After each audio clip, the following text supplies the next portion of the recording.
কি বলবো আমি, এই ধরুন এই কিছুদিন আগে আইপ্যাক অফিসে রেড হয়েছে, ইডির রেড করেছে।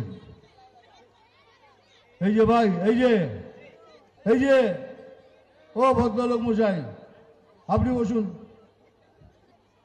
আমার হিরোগিরি করার জন্য আমার অনেক জায়গা আছে, আর 50 বছর ধরে হিরোগিরি করছি।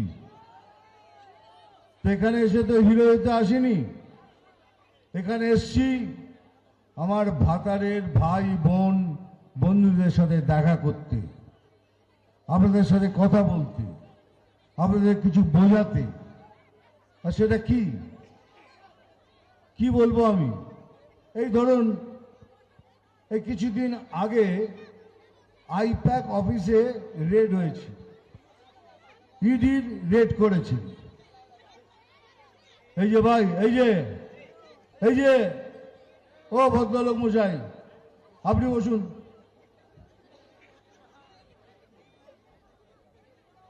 ইডি রেড করেছে।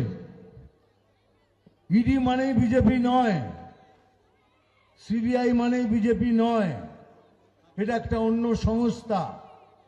কিন্তু তবু এই প্রশাসন এটা আমাদের ঘাড়ে চাপিয়ে দিয়েছে, যেটা সব বিজেপি করছে। ধরে নিলাম বিজেপি করছে, তাহলে ইডি কার বাড়িতে রেড করে, সিবিআই কার বাড়িতে রেড করে?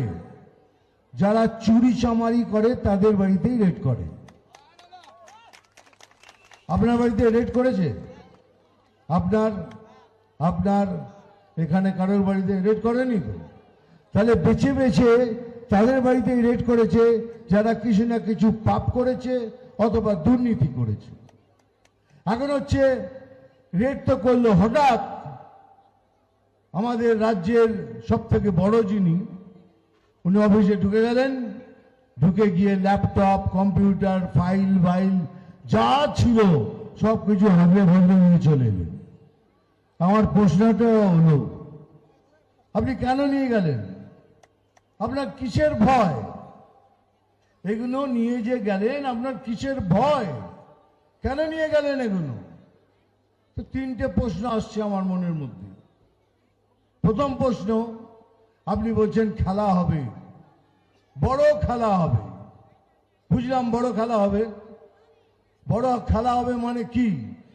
আগের বার বিজেপিদের ঘর থেকে বার করে দিয়েছেন, মেরেছেন, ধরেছেন, গণহত্যা করেছেন। এবারে কি করবেন? গলা কেটে দেবেন, ঝুলিয়ে দেবেন ফাঁসিতে?